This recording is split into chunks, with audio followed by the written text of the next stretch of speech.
ફરીથી સ્વાગત.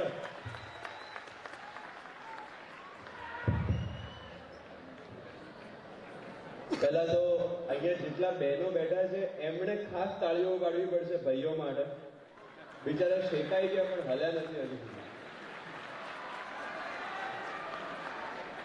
બીજી વિનંતી કે આ પાછળ જે ઓડિયન્સ ઊભી છે અહીંયા વચ્ચે આવીને ગોઠવાઈ જાઓ, થાકી ગયા છે. આવી જાઓ, આવી જાઓ.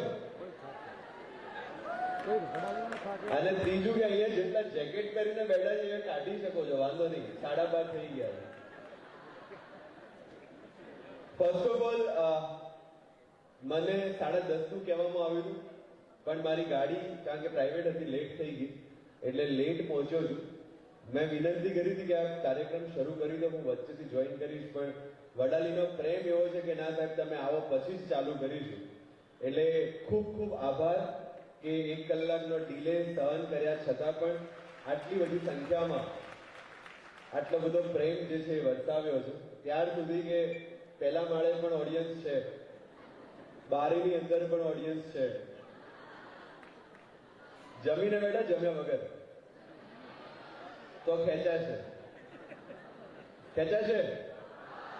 અવાજ નથી આવતો બરાબર. ખેંચાશે. મારે બાકી છે પણ જમવાનું. પણ nonetheless, I guess મને જાણીને ખૂબ આનંદ થયો કે આ નગરની અંદર માધ્યમિક શાળા 1952-53 થી શરૂ કરવામાં આવી છે. એટલે એ પોતે એક જાતનું મોટિવેશન છે કે જે નગર આટલા વર્ષોથી શિક્ષણ સાથે જોડાયેલું છે એને ખરેખર તો આમ બીજા અને સાથે વડાલી કેળવણી મંડળ ઘણા બધા કાર્યક્રમોમાં જવાનું થાય છે. આવા બહુ જૂજ ઓર્ગેનાઇઝેશન જોવા મળે કે જેમાં માત્ર કેળવણી અને નગરનું નામ સામેલ છે, કોઈ જાતિ, કોઈ ધર્મ, કોઈ સંપ્રદાયનું નામ જેની અંદર મળેલું નથી અને માત્ર કેળવણી ઉપર ફોકસ કરે છે. એટલે કેળવણી મંડળના જે પણ હોદ્દેદારો છે એમને પણ ખૂબ ખૂબ અભિનંદન પાઠવું છું અને આભાર વ્યક્ત કરું છું. જેમ પટેલ સાહેબે શરૂઆતમાં કીધું કે જ્યારે મને મળવા આવ્યા ઓફિસમાં ત્યારે મેં એવું કીધેલું કે હું અમદાવાદ બહાર કોઈ કાર્યક્રમમાં જતો નથી, કારણ કે એ જો કરવાનું ચાલુ કરું તો પછી નોકરી મૂકી દેવી પડે એવું થાય. પણ ફોર્ચ્યુનેટલી પછી અમૃતભાઈએ અને ઈશ્વરભાઈએ, જેમ અમૃતભાઈએ કીધું કે એથ્લીટ રહ્યા છે, 100 મીટરની દોડમાં એમનો રેકોર્ડ લગભગ 25-26 વર્ષ પછી તૂટ્યો અને ભાલા ફેંક, બરછી ફેંક પણ કરેલું. એટલે એવા એથ્લીટના હાથમાં આપણે આવી ગયા હોઈએ તો ક્યાંથી છૂટવા મળે. એટલે તારીખો આગા પાછી કરીને મેં છેલ્લે કીધું કે હું આ તારીખે રજા ઉપર છું. હું ગયો તો એકચ્યુઅલી ફરવા, પણ પછી આ તારીખ અનુકૂળ આવતી હતી એટલે રજા એક દિવસ ટૂંકાવી અને પ્રવાસ એક દિવસ ટૂંકાવી અને કીધું આજે વડાલી જઈ આવી. અને અહીંયા આવીને ખબર પડી કે આ શાકભાજીનું નગર છે. બહુ પાછળથી ખબર પડી, બાકી ઘરેથી લિસ્ટ લેતો આવો ને મમ્મી પાસેથી. પણ nonetheless, આજે જયારે કેળવણી મંડળના ઉપક્રમે આપણે બધા અહીંયા ઉપસ્થિત છે, મારી આગળના જે વક્તાશ્રીઓ છે એમણે સરકારી નોકરીની પરીક્ષાની તૈયારી કઈ રીતે કરવી, શું ધ્યાન રાખવું, શું ન રાખવું, એ બધા વિશે વિગતે વાત કરી. ત્યારે જે 4-5 વાતો આમાંથી તમે બધા જે પ્રમાણે પ્રેમ વરસાવ્યો છે એનાથી ખબર છે કે મારી સ્ટોરી અને સ્પીચીસ ઓલરેડી યુટ્યુબ પર સાંભળી હશે. એટલે પુનરાવર્તન દોષ ના થાય એટલે સ્ટોરી મારી થોડી સાઈડમાં રાખીને વિદ્યાર્થીઓ સાથે જે વાત કરવાની એના તરફ આપણે પ્રયાણ કરીએ. પણ એના પહેલા એક નાનો એવો સર્વે કરી નાખીએ કે અહીંયા સેકન્ડરી સ્કૂલ 8, 9, 10 ના વિદ્યાર્થીઓ કેટલા છે? હાથ ઉપર કરજો. Secondary school 8, 9, 10. Okay. Higher secondary 11, 12. Wonderful. College? Okay. અને વાલીઓ કેટલા છે? અમુકે તો વિદ્યાર્થીઓમાં હાથ ઉપર કર્યો ને વાલીઓમાં બી હાથ ઉપર કર્યો. પણ ઇન શોર્ટ લગભગ તમામ વર્ગના તમામ લોકો અહીંયા ઉપસ્થિત છે. અને પહેલા જે વાતથી શરૂઆત કરવી છે એ છે કે સ્પર્ધાત્મક પરીક્ષાની તૈયારી કરવી, શું એ માત્ર સફળતાને એ જ કહીશું કે સફળતા એનાથી વધારે કંઈક છે? એટલે અહીંયા બેઠેલા બધા જ વિદ્યાર્થીઓને મારી એક નમ્ર નિવેદન છે કે માત્ર આઈએએસ કે આઈપીએસ ઓફિસર થઈ જવું એ સક્સેસની ડેફિનેશન હું નથી માનતો.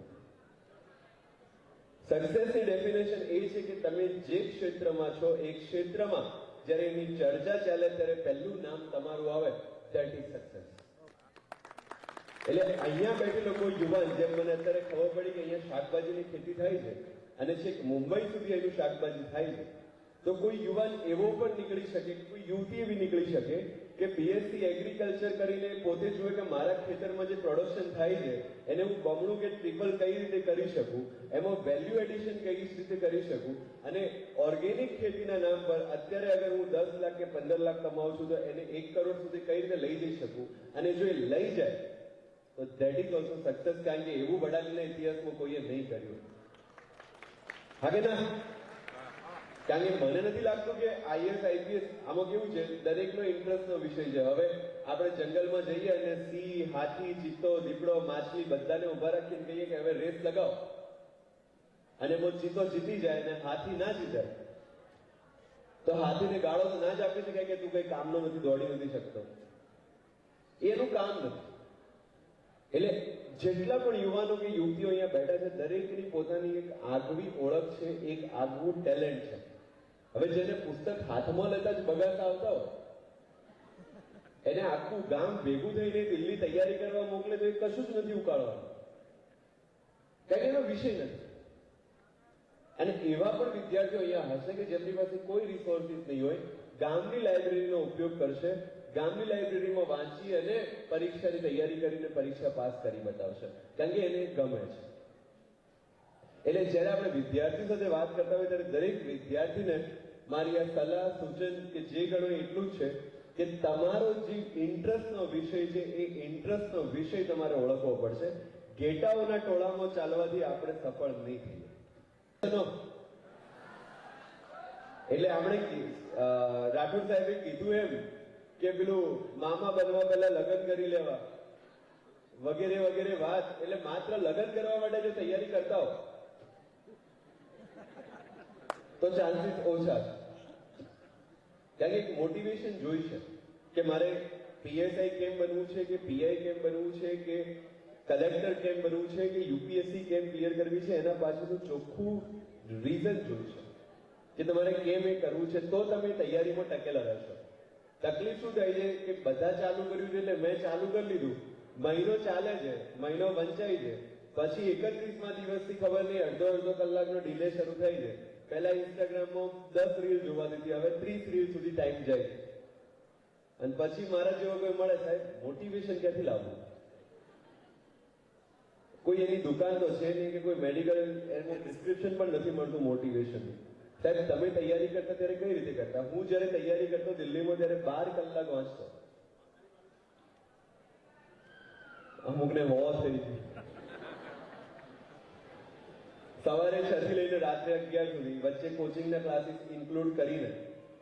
પણ એમાં મને થાક કે કંટાળો નહોતો આવતો. મુદ્દો આ છે, મને અત્યારે પણ કોઈ મારું ગમતું પુસ્તક આપી દે તો હું કદાચ 4 કલાક સળંગ બેસીને વાંચીશ તો મને ચા કે પાણી યાદ નહીં આવે, કે મોબાઈલ પણ યાદ નહીં આવે. સમજાયું કહેવા માંગુ? દરેક વ્યક્તિનો કોઈ ગમતો વિષય. અહીંયા જેટલા લોકોને વાંચવામાં કંટાળો આવે છે અથવા મોટિવેશન નથી મળતું અથવા મોબાઈલથી ડિસ્ટ્રેક્ટ થવાય છે, આમાંથી એવા કેટલા છે જેને આ સમસ્યાથી પીડિત છે કે મોબાઈલના કારણે થોડું ધ્યાન આગુ પાછું થઈ જાય છે? બિંદાસ હાથ ઉપર વાલીઓ બી કરી શકે, વાંધો નહીં. હવે આ જેટલા લોકોએ હાથ ઉપર કર્યો છે એ હું ગેરંટી મારું છું કે એમના ગમતું મૂવી થિયેટરમાં લગાવીને બેસાડી દઈએ 3 કલાક. પુષ્પા 2 યાદ આવશે? મોબાઈલ નહીં આવે. રવિવાર સવારે પેલું ક્રિકેટ રમવા ભેગા થતા હોઈએ 6 કલાક, એ વખતે ફોન યાદ આવે ના? એનો મતલબ કે જયારે ગમતું કામ કરીએ છીએ ત્યારે ડિસ્ટ્રેક્શન નથી નડતા, પણ પરાણે કશું કરવા બેસીએ ત્યારે મોબાઈલ યાદ આવે, ઇન્સ્ટાગ્રામ યાદ આવે, સ્નેપચેટ યાદ આવે છે. તો આમ ધક્કા મારે તો ક્યાં સુધી જઈશું? એટલે મારી 2 હાથ જોડીને વિનંતી છે કે જે લોકો સ્પર્ધાત્મક પરીક્ષાની તૈયારી કરવા માંગે છે, પહેલા પોતાની જાતને ચકાસી લેજો. પુસ્તકથી પ્રેમ હોય, વાંચન ગમતું હોય અને ભવિષ્યમાં સરકારી નોકરીમાં જે પણ પ્લસ માઇનસ છે એ બધા એક્સેપ્ટ થતા હોય તો એ તૈયારી ચાલુ કરવાની. જેમ કે અત્યારે મને કોઈ કે આ નાઇટ કરવાની આવે તમારે અઠવાડિયામાં 1 વાર, તો કંટાળો નથી આવતો? રાત્રે ક્યારેક 2 વાગે ફોન આવે જવું પડે તો કંટાળો નથી આવતો? એ બધું મને ખબર હતી એટલે હું નોકરીમાં આવ્યો છું.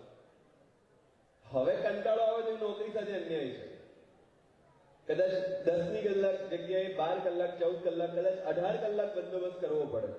વાઇબ્રન્ટ ગુજરાત કે G20 જેવી ઇવેન્ટ હોય તો અમે કરેલા છે 18 કલાક. પણ ત્યારે હું એવું ના કહી શકું કે આ કેમ આવું છે, કેમ કે મને ખબર છે કે જે નોકરી માટે મેં તૈયારી કરી છે એનો આ ભાગ છે, એનું આ પાર્ટ એન્ડ પાર્સલ છે.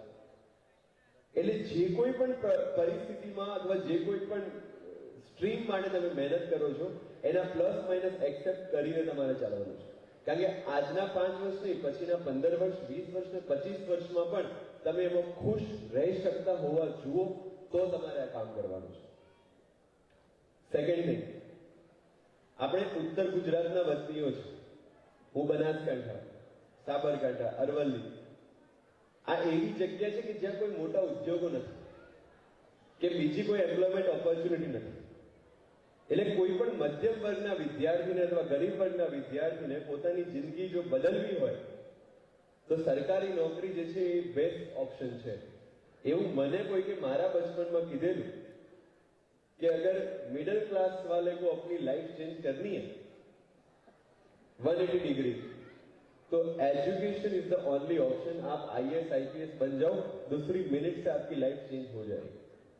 एंड दैट्स द रीजन કે આ નોકરી પ્રત્યે મારો આટલો લગાવ હતો કે મારે આ પરીક્ષા આટલી રીતે પાસ કરવી હતી. અને એવું થયું. જે મોમેન્ટે એક્ઝેક્ટ ડેટ કહું તો 27મી એપ્રિલ 2018 જ્યારે રિઝલ્ટ આવ્યું સાંજે 6:45 વાગ્યા આસપાસ, અને જેવું ખબર પડવા લાગી મારો ફોન રાત્રે 2 વાગ્યા સુધી બંધ નતો થયો. અને એવા લોકો જે ક્યારે ભાવ નતા પૂછતા. કોંગ્રેચ્યુલેશન. સમજે શું કહેવા માંગુ? તો એ મધ્યમ વર્ગના વિદ્યાર્થીની દશા અને દિશા બંને આ યુપીએસસીના એક રિઝલ્ટે રાતોરાત બદલી નાખી.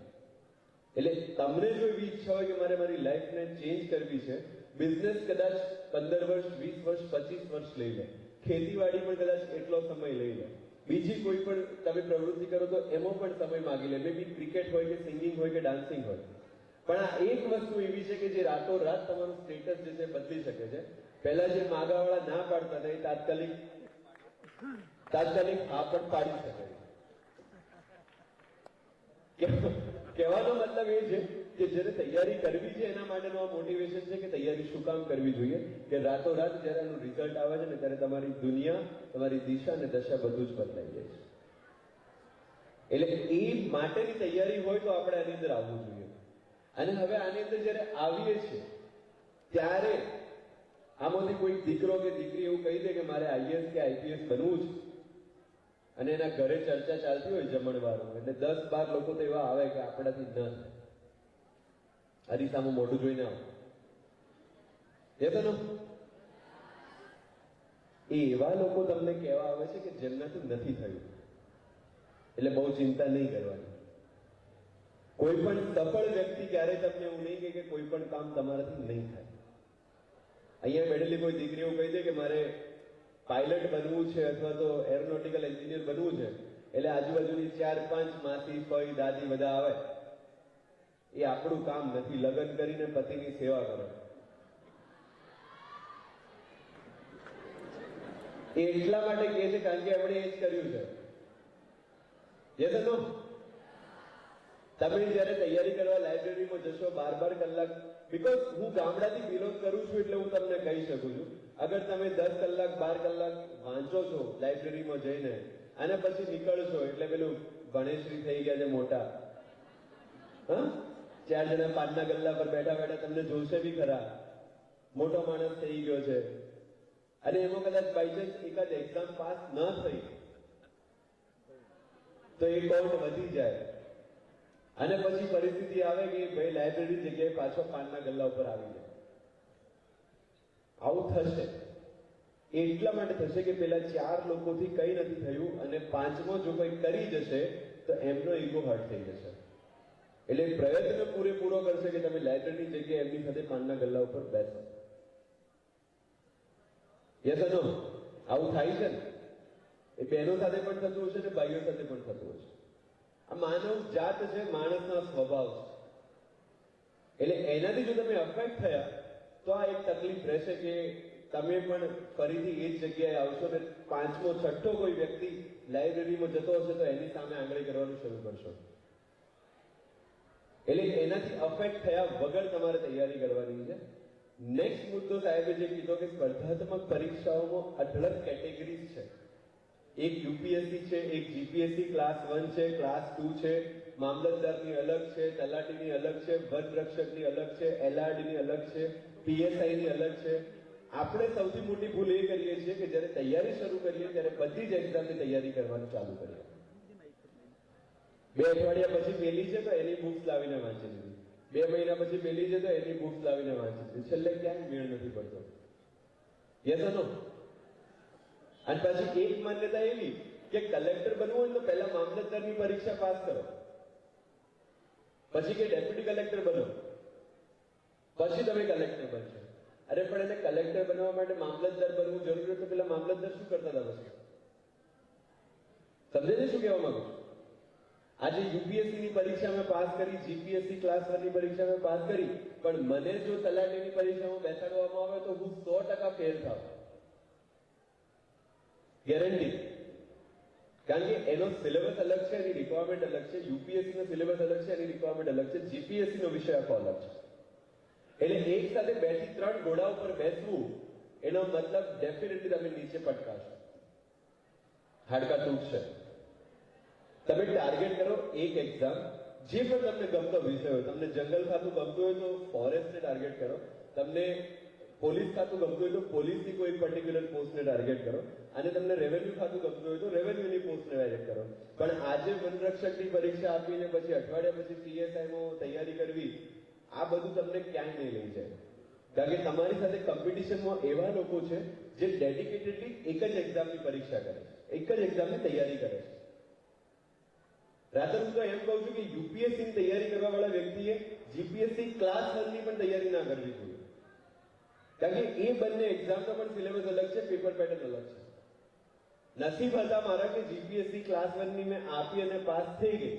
કારણ કે એ વખતે પેપર ફોર્મેટ ચેન્જ થયું હતું, સિલેબસ ચેન્જ થયો હતો, એના એ વખતના ચેરમેનનો અભિગમ થોડો યુપીએસસી લક્ષી હતો, એના કારણે મારી ક્લિયર થઈ ગઈ. બાકી એ એક્ઝામ માટે મેં 1% પણ એક્સ્ટ્રા એફર્ટ નથી આપી. સવારે પેપર છે, આપીને આવીને પાછું યુપીએસસી નું વાંચવાનું ચાલુ. તમે મારા પેપર જીપીએસસી ના જોશો તો તમને હજુ અમુક આન્સર ખાલી મળશે, જગ્યા બ્લેન્ક મળશે, કારણ કે મેં વાંચ્યું જ નતું. પણ સાહેબે કીધું એમ કે ગુજરાતી ને અંગ્રેજી પર પ્રભુત્વ હોય તો ઘણું બધું ઈઝી થઈ જાય, જે સદનસીબે મારું છે. એના કારણે જીપીએસસી ક્લાસ 1 પણ ક્લિયર થઈ ગઈ. પણ મુદ્દો એ છે કે તમારે જ્યાં જવું છે, જ્યાં પહોંચવું છે, માત્ર એ જ ગોલ હોવો જોઈએ. ટુ ધ એક્સટેન્ટ કે હું જ્યારે કોલેજમાં હતો, યુપીએસસી ની પરીક્ષા આપવી છે એવું બહુ નક્કી હતું, હું એક પણ કંપનીમાં પ્લેસમેન્ટ માટે નથી બેઠો કે નથી મેં ઇન્ટર્નશિપ કરી. જેમ કે હું મારા ડિપાર્ટમેન્ટનો ટ્રેનિંગ એન્ડ પ્લેસમેન્ટ કોઓર્ડિનેટર પણ હતો. ઘણા બધા લોકોએ કીધું કે યાર આપણે મધ્યમ વર્ગમાંથી આવીએ છીએ, એક નોકરી લઈ લેવાય, થોડા પગભર થઈ જવાય અને પછી આપણે એક્ઝામ અપાય.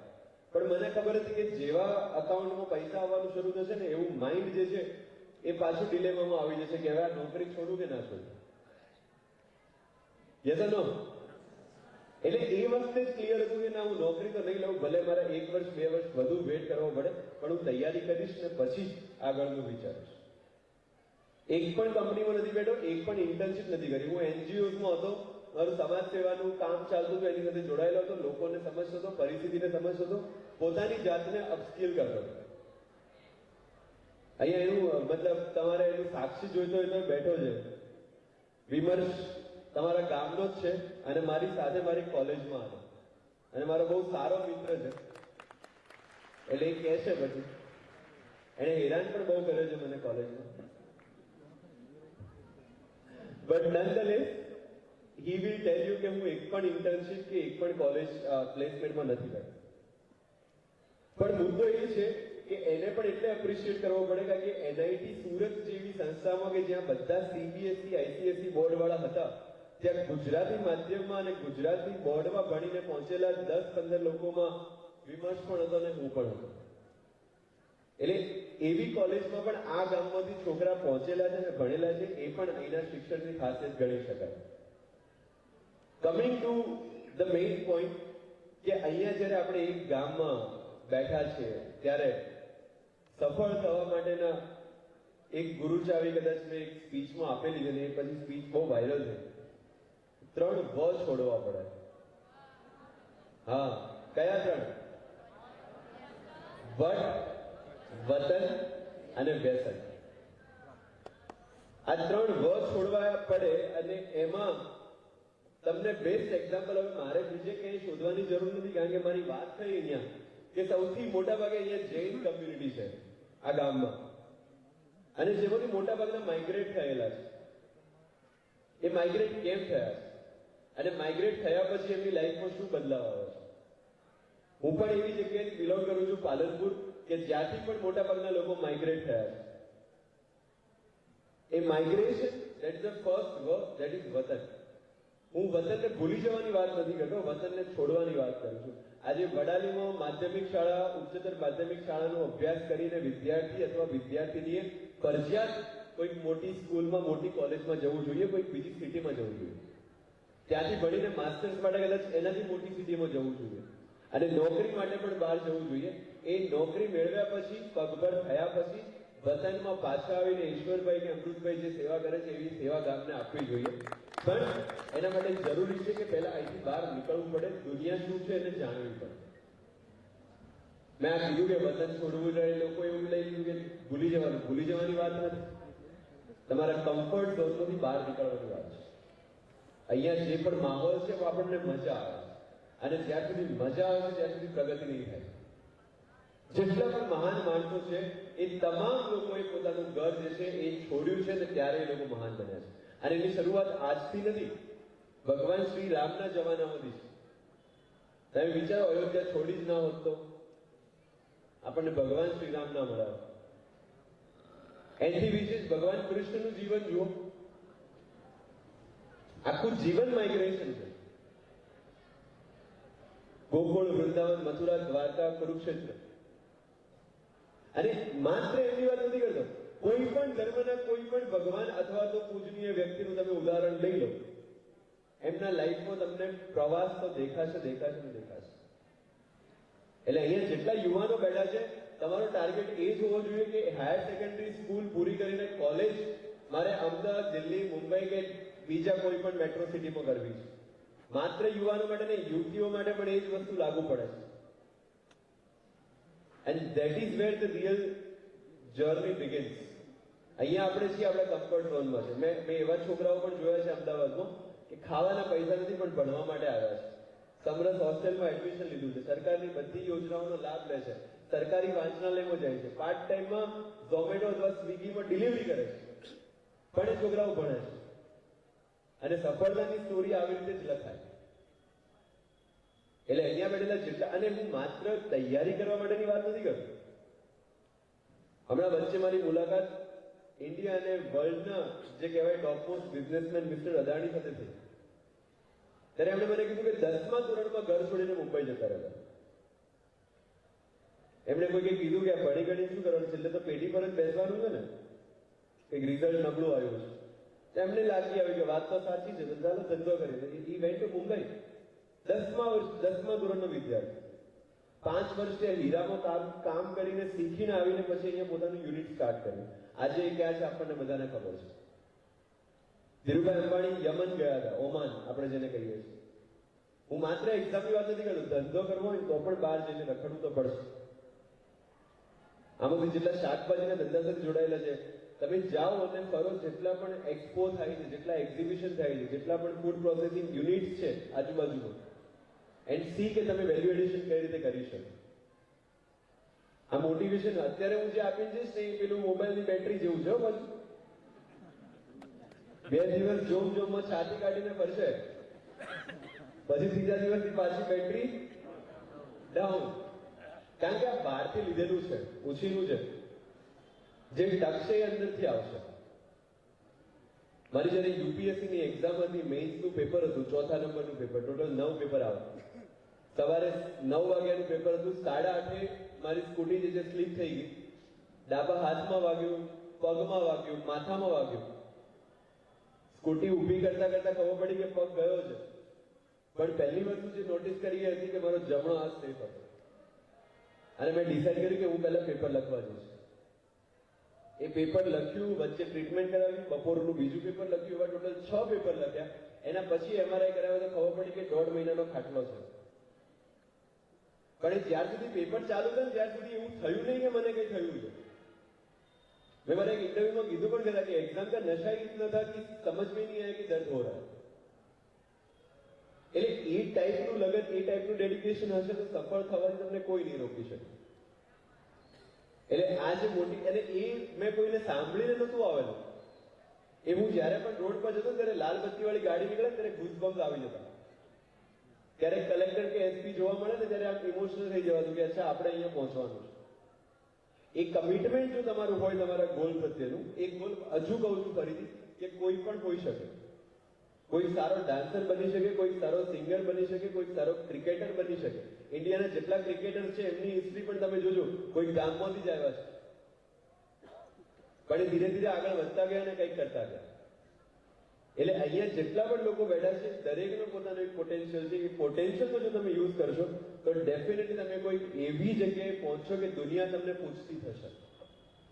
અને દુનિયા ત્યારે જ પૂછશે જ્યારે તમે કંઈક હશો, કંઈક બનશો. એના સિવાય તો પછી મેળ નથી પડતો. Yes or no? And last but not the least, આપણા બધાના હાથમાં અત્યારે એક ડિવાઇસ છે. બધા એવું કહે છે કે આજની યુવા પેઢી મોબાઈલના કારણે બગડી રહી છે. અમે તો વડીલોને બગડતા જોયા છે. રીલ્સ અને ટિકટોક ને યુટ્યુબ શોર્ટ્સમાં એક તારણ મારું એવું છે વ્યક્તિગત કે દરેક પેઢીને પોતાની પાછળની પેઢી કામ વગરની અને આગળની પેઢી બગડેલી જ લાગે.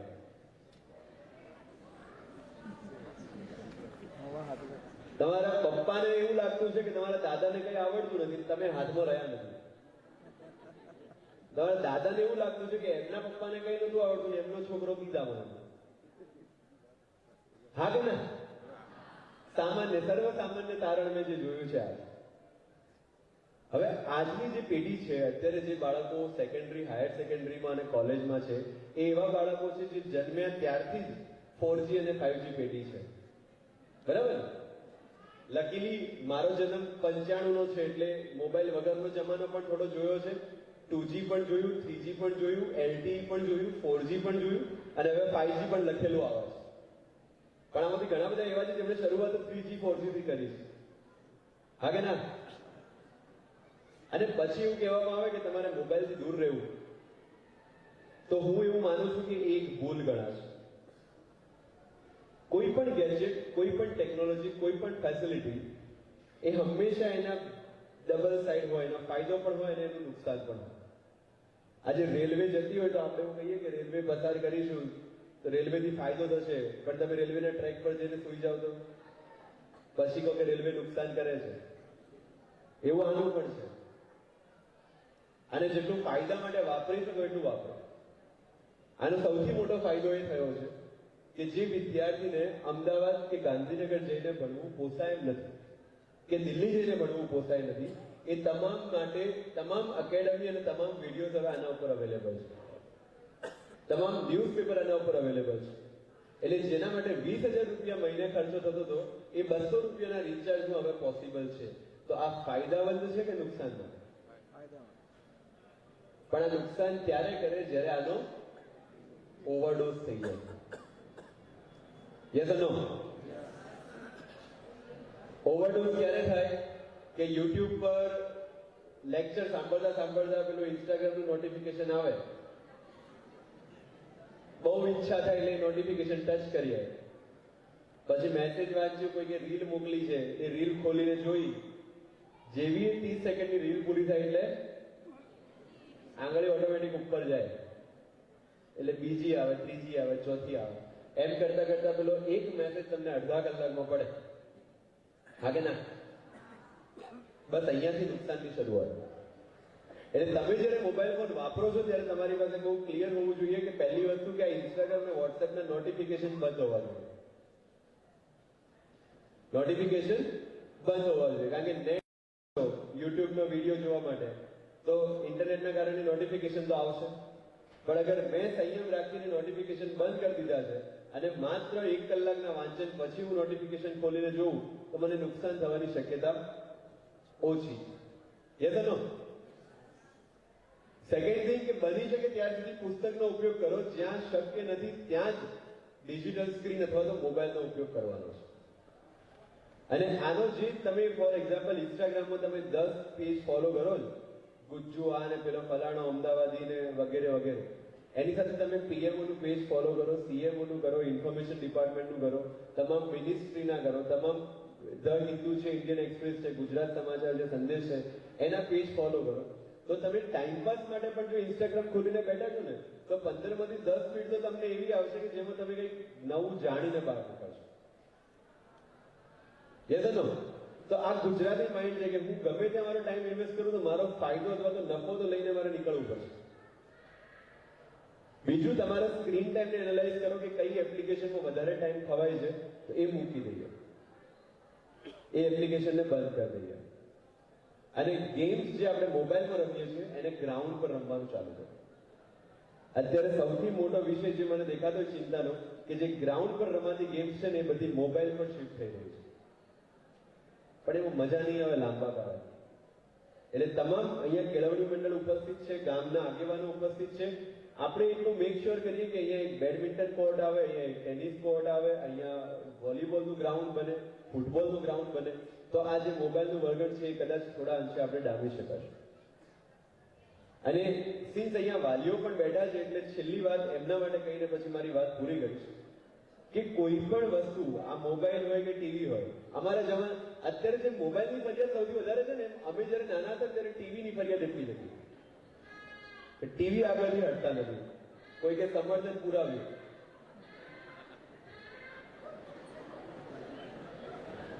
અતિશય ખુશી થઈ છે એ ભાઈને, જે પણ હોય. મારું પણ એવું હતું કે 9મા ધોરણ સુધી ટીવી ચાલુ હોય ને તો જ લેસન થાય, બાકી લેસન નથી થતું. એટલે આ ફરિયાદ કન્ટિન્યુઅસ છે. પહેલા ટીવીની હતી, હવે મોબાઈલની છે, આગળ એકબીજાની આવશે, પણ એ ચાલુ રહેશે. પણ કહેવાનો મતલબ એ છે કે જ્યારે હું દિલ્હીમાં તૈયારી કરતો હતો ત્યારે આ ફોન મારા ડેસ્ક પર જ હતો, પણ કોઈ પણ નોટિફિકેશન વાગે કે ફોન આવે, ઉપાડો કે ન ઉપાડો એ નિર્ણય હું હંમેશા કરતો. તમે જોશો મારું ઇન્સ્ટાગ્રામ કે ફેસબુક તમને 2016ની પોસ્ટ પણ મળશે, 17ની પણ મળશે ને 18ની પણ મળશે, જ્યારે હું તૈયારી કરતો હતો. એનો મતલબ કે મેં બંધ નતું કર્યું સોશિયલ મીડિયા, પણ મને ખબર હતી કે મારે ક્યારે વાપરવું ક્યારે ના વાપરવું. પણ હાલ એક સામાન્ય નિત્યક્રમ શું બની ગયો છે કે નાનું બાળક હોય 3 વર્ષનું અને એ જમતું ન હોય, શું થાય? હાથમાં કાર્ટૂન ચાલુ કરીને આપી દો, મમ્મી પણ ફ્રી ને પપ્પા પણ ફ્રી. એટલે પેલા સમજાય ગયું કે મારે હવે મોબાઈલ જોયો તો મારે શું કરવાનું? રડવાનું. પણ એ ક્યારે રડવાનું? જ્યારે મમ્મી પપ્પા બિઝી હોય ત્યારે. એને હાલથી ચાલુ કર્યું. Coming back to the point, અત્યારે ઘરની જે ટાઈમલાઈન છે એવી થઈ ગઈ છે કે સવારે ઉઠે, વાંધો નહીં એમને રહેવા દો, એ ઉપર એટલે જ ચડ્યા છે.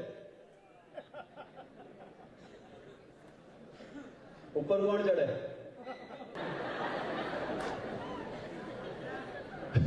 ના, આપણે નામકરણ નથી કરવું.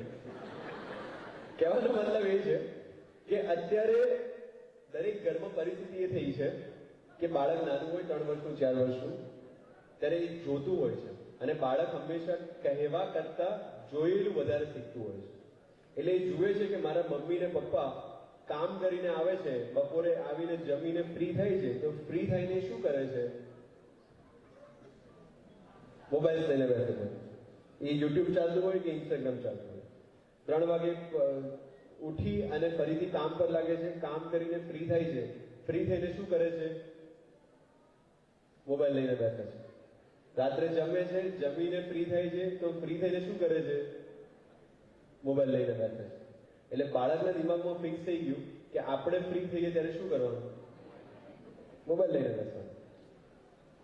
અને એ જ એક્સપેરિમેન્ટ જો તમારે રિવર્સ કરવો હોય તો તમે રિવર્સ કરો કે મમ્મી પપ્પા ફ્રી થઈને ટીવી કે મોબાઈલની જગ્યાએ બાળક સાથે ટાઈમ સ્પેન્ડ કરે છે, અથવા કોઈ પુસ્તક લઈને બેસે છે અથવા ન્યૂઝપેપર લઈને બેસે છે, તો એ બાળક પણ સમજી જશે કે મારે ફ્રી થઈને આમાંથી કંઈક કરવાનું છે.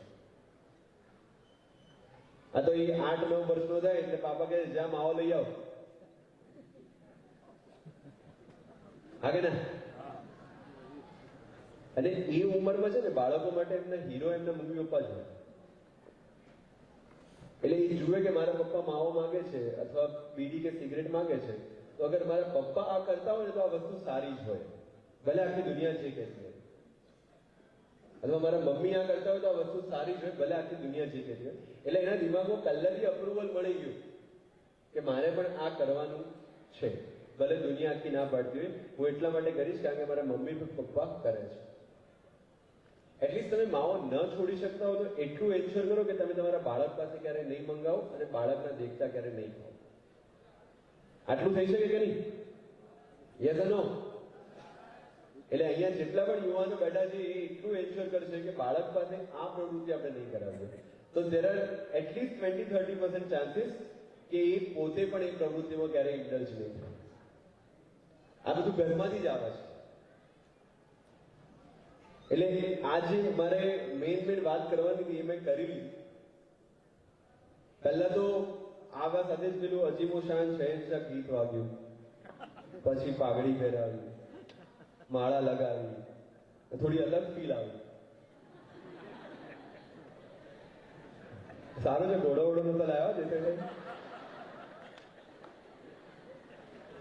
પણ મારી 2-2.5 કલાકની અમદાવાદની સફરનો થાક ત્યારે ઉતરી ગયો જ્યારે હું ઉતર્યો અને સામે બાળકો પેલા ઓટોગ્રાફ માટે કાગળ ને પેન લઈને ઉભા હતા અને જે વેલકમ થયું, જે લોકોએ પ્રેમ આપ્યો, જે તાળીઓ પડી, એનાથી 2-2.5 કલાકનો જે થાક છે ઉતરી ગયો. અને એનાથી વિશેષ આનંદ ત્યારે થયો જ્યારે આટલા તડકામાં બેસીને પણ આટલી શાંતિથી આ ગામે મને સાંભળ્યો અને આટલો પ્રેમ આપ્યો એ બદલ ખરેખર હૃદયથી બધાનો આભાર વ્યક્ત કરું છું. અને last but not the least, અહીંયા બેઠેલા દરેક યુવાનને યુવતીને મારી એક ગમતી પંક્તિ જે છે સમર્પિત કરીને મારી વાત પૂરી કરું છું. મેં કીધું એમ કે તમારું સપનું તમને ગમે એ રાખો, એની પાછળ લાગી જાઓ, મચી પડો, સફળતા ચોક્કસથી તમને મળશે. પણ મોટિવેશન જે છે એ અંદરથી આવવું જોઈએ, તો જ તમે આ રેસમાં જે છે એ લાંબા સુધી ટકી શકશો. અને મારી ગમતી પંક્તિથી મારી વાત પૂરી કરું છું કે ઉગાડે એમ કદી ઉગવાનું નહીં, ઉગાડે એમ કદી ઉગવાનું નહીં. આપણે તો આવળ ને બાવળની જાત, ઉગવાનું હોય ત્યારે પૂછવાનું નહીં. Thank you so much. જય હિન્દ, જય ભારત.